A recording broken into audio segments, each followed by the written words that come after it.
Bismillahirrahmanirrahim. Dear student, today the topic of our lecture is Golgi apparatus. We are studying the chapter cells and tissue, and in this chapter currently we are studying about the organelles of cells. In the previous lecture we have discussed about the cytoplasm and one organelle that was endoplasmic reticulum. So we summarize our last lecture, that was cytoplasm. Cytoplasm is an aqueous substances containing a variety of cell organelles and the substance such as insoluble waste or storage product. Cytoplasm हमारे पास एक aqueous substance है जिसके अंदर cell organelles भी होती हैं और इसके अलावा इनसॉल्युबल वेस्ट और स्टोरेज प्रोडक्ट भी होती हैं। इसको हम साइटोप्लाज्म, अगर इसकी लोकेशन की बात की जाए तो सेल मेम्ब्रेन और न्यूक्लियर मेम्ब्रेन के दरमियान जो रीजन है उसको हम साइटोप्लाज्म बोलते हैं। ये देख लें, ये फॉर एग्जांपल हमारे पास ये जो है सेल मेम्ब्रेन है और ये न्यूक्लियस, तो इनके दरमियान जो रीजन है इसको हम साइटोप्लाज्म बोलते हैं। Consists of two parts, one is soluble part and second one is insoluble part. Soluble part is about 70% of water and form a solution which contain all the fundamental biochemicals of life. जो इस दो parts पे मुश्तमिल होता है, एक soluble part जो 70% water पे कंसिस्ट होता है और उसके साथ जो है फंडामेंटल बायोकेमिकल्स ऑफ लाइफ होते हैं। इनसॉल्युबल पार्ट जो होता है वो कंसिस्ट ऑफ ऑर्गेनेल्स, जो ऑर्गेनेल्स होती हैं उसके अंदर जो अब आगे हम पढ़ रहे हैं उन पे कंसिस्ट होता है। Cytoplasm provide a chemicals site and condition for the various biochemical activities. जितनी भी बायोकेमिकल्स एक्टिविटीज़ हो रही हैं उनके लिए केमिकल्स प्रोवाइड करना, साइट प्रोवाइड करना, कंडीशन प्रोवाइड करना, this is the work of cytoplasm. So come toward the endoplasmic reticulum, the first organelles which we have discussed in the previous lecture. Endoplasmic reticulum, a system of membranes found throughout the cells. It is a system which is found throughout the cell. ये एक membranes का system है जो throughout the cell जो है फैली हुई है उसके अंदर पाई जाती है। Membranes form a series of sheet which enclose flattened sacs called cisternae. ये जो इसकी मेम्ब्रेन्स होती हैं ये जोड़ के हमारे पास शीट लाइक स्ट्रक्चर बनाती है और उसको इनक्लोज कर देती हैं फ्लैटेंड सैक्स को, जिसको हम कहते हैं सिस्टर्नी। इसकी जो मेम्ब्रेन स्ट्रक्चर होती है उसको हम कहते हैं सिस्टर्नी। जो फोल्ड हो के जो फ्लैटेंड सैक्स स्ट्रक्चर है ना उसको फोल्ड करके जो स्ट्रक्चर बनती है उसको हम सिस्टर्नी बोलते हैं। After this we have discussed about the function of endoplasmic reticulum. The important function of endoplasmic reticulum is to transport material. इसका काम है जितना भी मटेरियल है सेल के अंदर जिसने ट्रांसपोर्ट होना है उसको ट्रांसपोर्ट करना इस endoplasmic reticulum का काम होता है। Then we have discussed two types of endoplasmic reticulum. One was smooth endoplasmic reticulum and the second one was rough endoplasmic reticulum. If we talk about smooth endoplasmic reticulum, it is a non-granular as the ribosomes are not attached to its surface. Granular मैंने उस दिन भी आपको बताया था, ये जो दानेदार सरफेस होती है ना, सतह जिसके ऊपर उभरी हुई स्ट्रक्चर हो, दानेदार हो, तो उसको हम ग्रेनुलर बोलते हैं।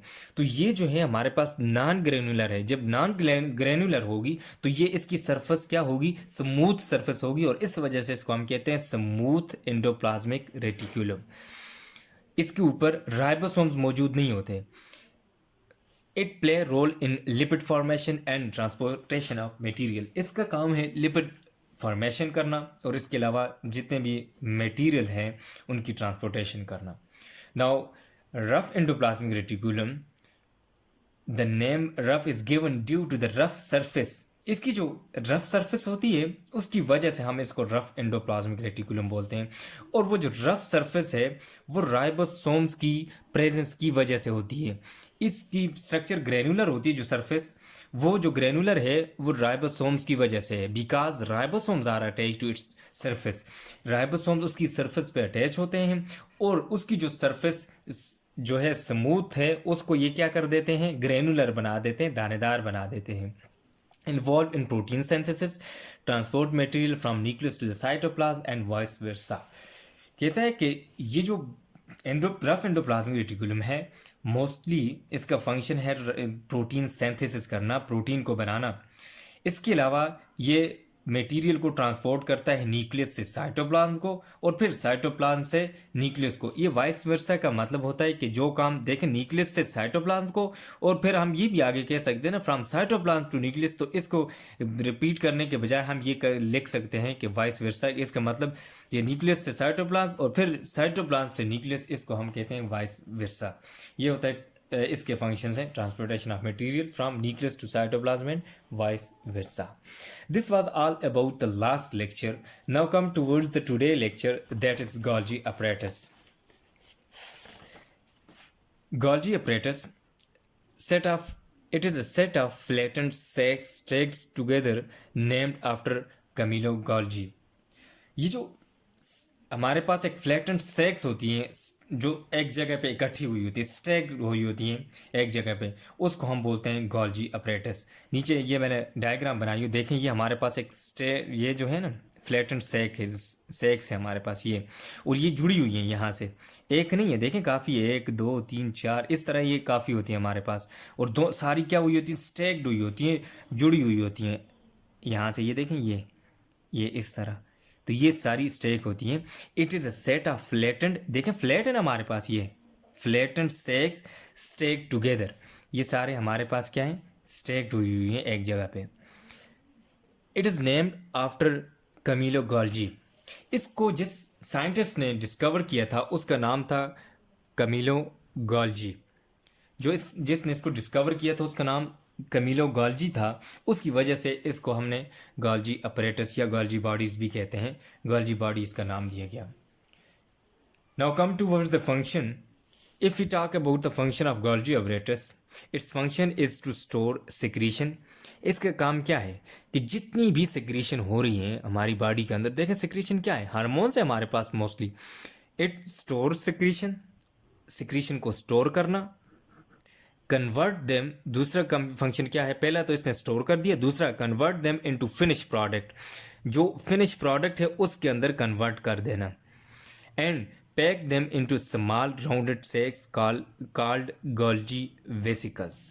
जो पहला फंक्शन इसका बताया कि जितनी भी सिक्रीशन है हमारे पास उनको स्टोर करना, फिर वो जो स्टोर की हुई सिक्रीशन है उसको कन्वर्ट कर देना जो फिनिश प्रोडक्ट है उसके अंदर, और फिर उस फिनिश प्रोडक्ट को पैक कर देती है small rounded sacs like structure called Golgi vesicles. ये जिस तरह ये देखें, ये हमारे पास गोल्जी वेसिकल्स हैं, ये इनके अंदर ये स्टोर कर देती है राउंडेड, ये जो है स्मॉल राउंडेड सैक्स जिसको हम गोल्जी वेसिकल्स कहते हैं। तो ये गोल्जी अपरेटस का फंक्शन है कि ये क्या करता है कि जितने भी हमारे पास सिक्रीशन है उनको स्टोर करना, और फिर स्टोर करने के बाद उसको कन्वर्ट कर देती है फिनिश प्रोडक्ट में। फॉर एग्जांपल हमारे पास कोई हार्मोन है, सिक्रीशन हमारे पास हार्मोन होती है, उसकी फिनिश जो प्रोडक्ट है वो हमारे पास हार्मोन, तो उसके अंदर उसको कन्वर्ट कर देती है। अब कन्वर्ट करने के बाद उसको पैक कर देती है किसके अंदर, small rounded sacs like structure called Golgi vesicles, इनके अंदर ये इसको स्टोर कर देती है,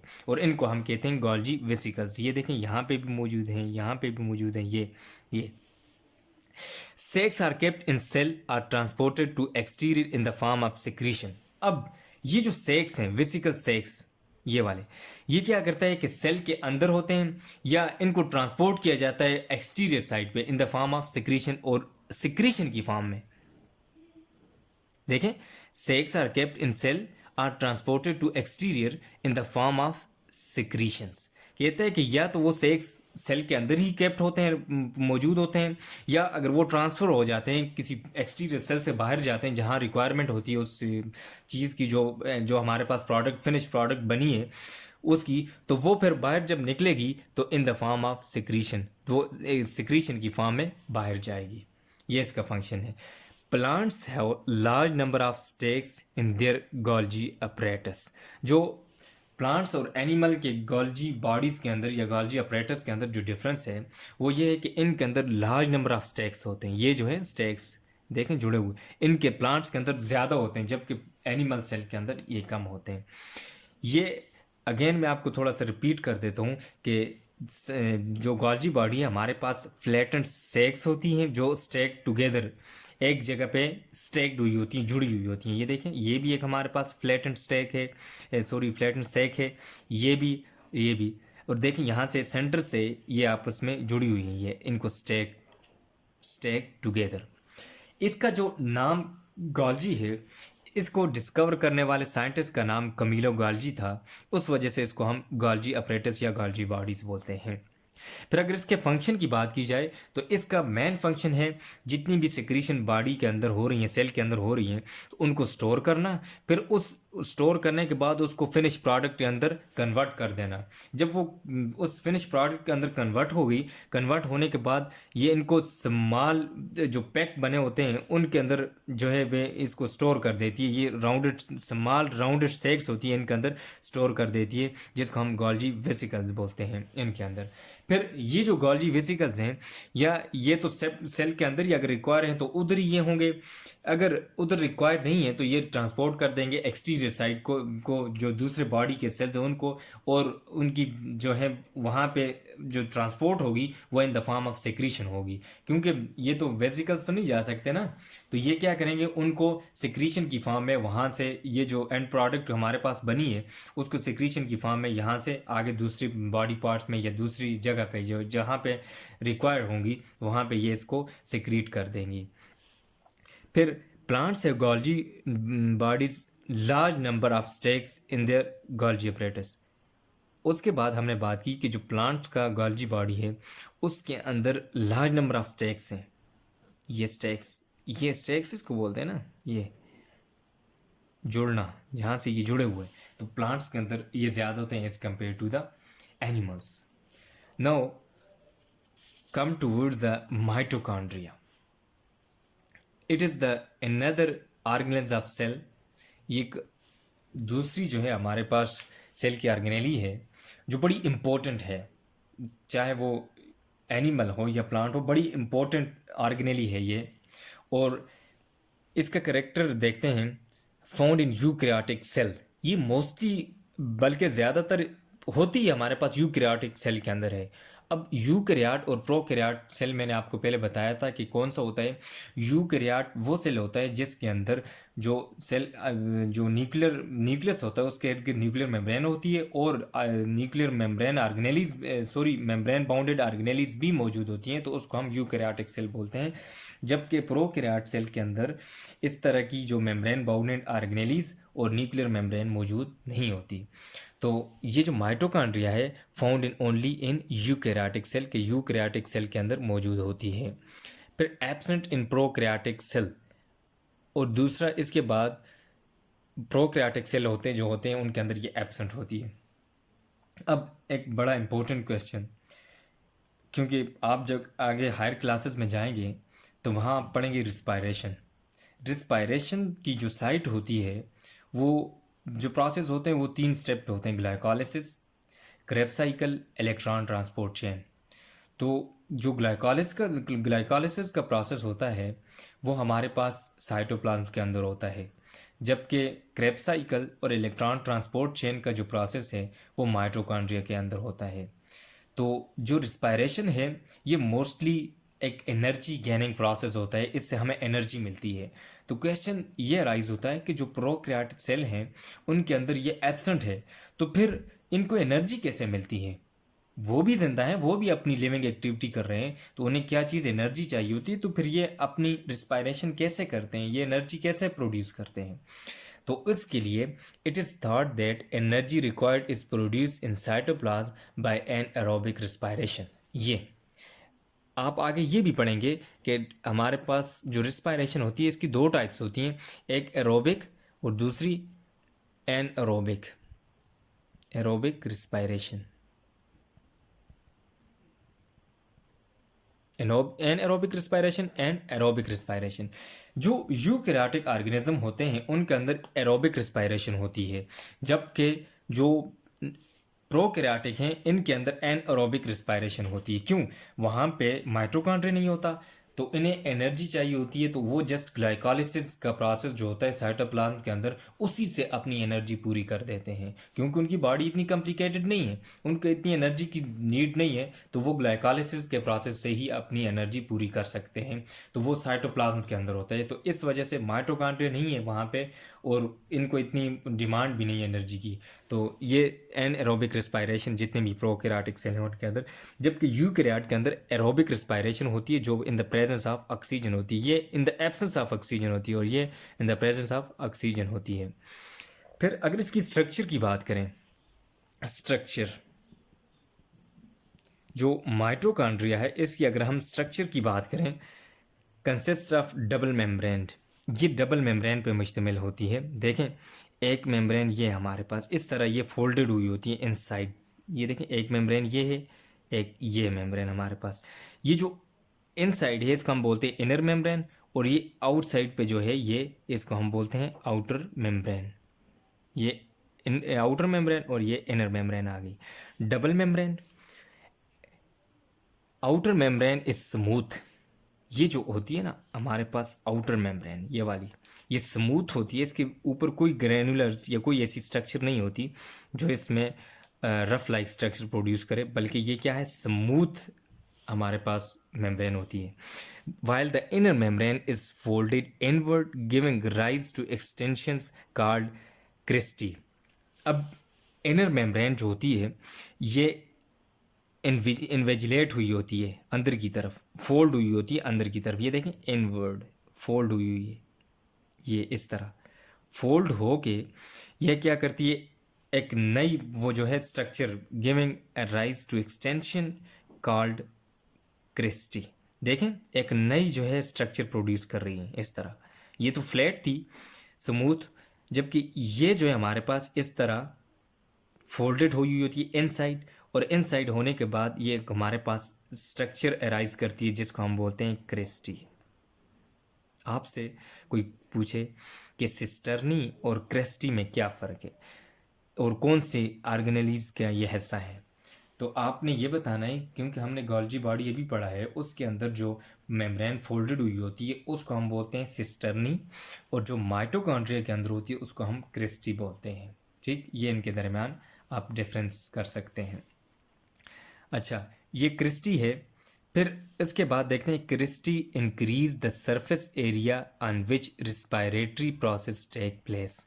अब ये जो क्रिस्टी है, ये देखें, ये फोल्डेड होने की वजह इसकी ये है कि ये सरफेस एरिया इंक्रीज कर देता है। देखें, ये फ्लैट है हमारे पास ना, इसका सरफेस एरिया इतना नहीं है। ये क्या हुई है, फोल्डेड। अगर जब हम इसको स्ट्रेट करें तो ये जो बाहर वाली आउटर मेम्ब्रेन है इससे कई ज़्यादा ये बड़ी हो जाएगी, क्योंकि ये फोल्डेड हुई हुई है ना, फोल्डेड। तो जब इसको स्ट्रेट करेंगे तो इसकी जो लेंथ है वो बहुत, सरफेस एरिया जो है वो बहुत ज़्यादा होगा। तो जब सरफेस एरिया ज़्यादा होगा तो वहाँ पे रिस्पायरेशन का प्रोसेस ज़्यादा होगा। ये रिस्पायरेशन के लिए कुछ नेसेसरी कंडीशंस भी होती हैं कि हमारे पास सरफेस एरिया ज़्यादा होना चाहिए। तो ये देखें, इस तरह जब फोल्ड हुई होगी तो ऑटोमेटिकली हमारे पास जो सरफेस एरिया है वो क्या हो जाएगा, ज़्यादा हो जाएगा। तो इस वजह से हम कहते हैं कि जो क्रेस्टी है ये सरफेस एरिया इंक्रीज करता है और रिस्पायरेशन में हेल्प करता है। फिर उसके बाद mitochondria is called power house of the cell. Mitochondria को power house of the cell कहा जाता है। ये बड़ी इंपॉर्टेंट बात है, इस पर गौर कीजिएगा कि माइटोकॉन्ड्रिया जो है इसको हम power house of the cell कहते हैं। क्यों? Because they carry out respiration in cell and produce energy in the form of ATP. इस माइटोकॉन्ड्रिया को power house of the cell इस वजह से कहते हैं कि इसके अंदर रिस्पायरेशन का प्रोसेस होता है। रिस्पायरेशन की दो स्टेजेस होती हैं। एक पहली जो ग्लाइकोलिसिस वाली थी वो तो साइटोप्लाज्म के अंदर हो गई, उसके बाद दो प्रोसेस और हैं, दो स्टेप और हैं जिसको हम क्रेब्स साइकिल और इलेक्ट्रॉन ट्रांसपोर्ट चेन बोलते हैं, और वो दोनों की दोनों इस माइटोकॉन्ड्रिया के अंदर होती हैं। जब इधर होंगी तो एंड प्रोडक्ट जो हमारे पास रिस्पायरेशन में बनती है तो वो हमारे पास एनर्जी होती है। क्या चीज़? एनर्जी। और वो energy in the form of ATP, adenosine triphosphate phosphate. ये स्टैंड फॉर एडिनोसिन ट्राइफॉस्फेट। ये एनर्जी के जो है हमारे पास पैकेट्स हैं एटीपी। जब एटीपी मौजूद होती है तो इट मीन्स हमारे पास एनर्जी है। ये एटीपी जो है हमारे पास करेंसी ऑफ एनर्जी इसको बोल सकते हैं, या पैकेट्स ऑफ एनर्जी आप इनको कह सकते हैं। तो इसको power house of the cell कहने की वजह ये है कि ये इस ऑर्गेनेली के अंदर जो रिस्पायरेशन का प्रोसेस है वो इस ऑर्गेनेली के अंदर होता है, और रिस्पायरेशन के रिजल्ट के जो रिज़ल्ट में आपके पास एनर्जी बनती है, और एनर्जी जो है वो स्टोर होती है एटीपी की फॉर्म में, और वो एटीपी जो है हमें आगे जब उसकी ब्रेक डाउन होती है तो उससे हमें एनर्जी मिलती है। तो इस वजह से इसको हम कहते हैं power house of the cell. जो चीज़ हमें एनर्जी दे ना उसको हम कहते हैं पावर, क्योंकि उसके पास एनर्जी है उसको पावर बोलते हैं ना, उसके इसी वजह से उसको पावर कहा गया, पावर हाउस, कि इसके अंदर एनर्जी प्रोडक्शन होती है, यहाँ एनर्जी पैदा हो रही होती है। अगर ये माइटोकॉन्ड्रिया नहीं होगा तो हमारे पास एनर्जी पैदा नहीं होगी जितनी हमारी बॉडी के। देखें प्रोकैरियोटिक सेल के अंदर ये जो माइटोकॉन्ड्रिया एब्सेंट होता है वहाँ फिर ग्लाइकोलिसिस तक ही जो रिस्पायरेशन लिमिटेड होती है, तो उससे आगे रिस्पायरेशन फर्दर नहीं हो रही, तो वहाँ पे जो एटीपी बनेगी वो कम बनेगी ग्लाइकोलिसिस तक, क्योंकि बॉडी की रिक्वायरमेंट तो ज़्यादा है लेकिन उधर जो है एटीपी की जो अमाउंट है वो कम बन रही है। जब आगे रिस्पायरेशन के दो प्रोसेस, दो फेजेस, जो क्रेब्स साइकिल और दूसरा जो है इलेक्ट्रॉन ट्रांसपोर्ट चेन, ये नहीं होगी तो हमें एनर्जी ज़्यादा नहीं मिलेगी। तो ये जो दोनों जो फेजेस हैं ये क्रेब्स साइकिल के अंदर, ये सॉरी माइटोकॉन्ड्रिया के अंदर होती हैं, और माइटोकॉन्ड्रिया यूकैरियोटिक सेल के अंदर मौजूद होते। तो इस सारी रीजंस की वजह से हम इसको बोलते हैं power house of the cell. Student, this was all about the today lecture. Now we summarize our lecture. Student, today we have discussed about the two organelles of the cell. One is a Golgi apparatus. It is the set of flattened sacs stacked together. देखें ये हमारे पास इस तरह stacked हुई होती हैं ये जो सेक्स हैं, flattened sex. It's name is after Camillo Golgi, who was a scientist discovered Golgi apparatus.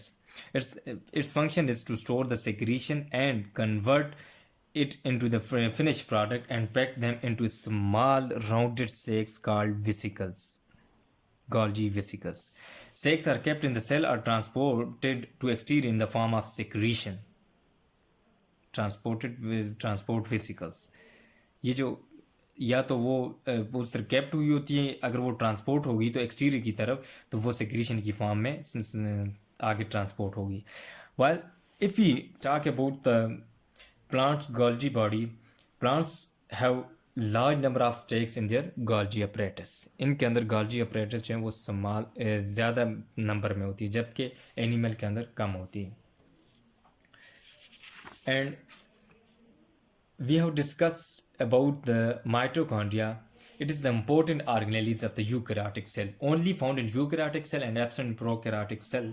It is thought that energy is required in produced in cytoplasm by anaerobic respiration. If we talk about the respiration of prokaryotic cell, it is limited to the glycolysis which occur in the cytoplasm. And when we talk about the eukaryotic respiration, it consists of three phases. One is glycolysis, second is Krebs cycle, and third one is electron transport chain. And if we talk about the structure of mitochondria, it consists of double membrane. One is inner membrane and second one is outer membrane. Outer membrane is flat and smooth, while the inner membrane is folded inward and create a new structure called cristae. This cristae increase the surface area which help in the process of respiration. And we call this in organelles mitochondria as a powerhouse of the cell because they carry out the process of respiration and give energy to the cell and in the form of ATP. And this ATP energy is the currency of cell or packets of energy. This was all about today's lecture. Student, your home assignment, आप लोगों ने जो ये काम करना है, एक ये माइटोकॉन्ड्रिया की डायग्राम, लेबल डायग्राम बनानी है, और साथ जो है Golgi बॉडी जो है इसकी भी लेबल और नीट डायग्राम बनानी है आप लोगों ने। और इसके अलावा आपको जो सेकंड टर्म का होमवर्क दिया था वो आप लोग कॉलेज भेज दें ताकि हम चेक करके आपको रिटर्न कर दें। बहुत शुक्रिया। अल्लाह हाफिज़।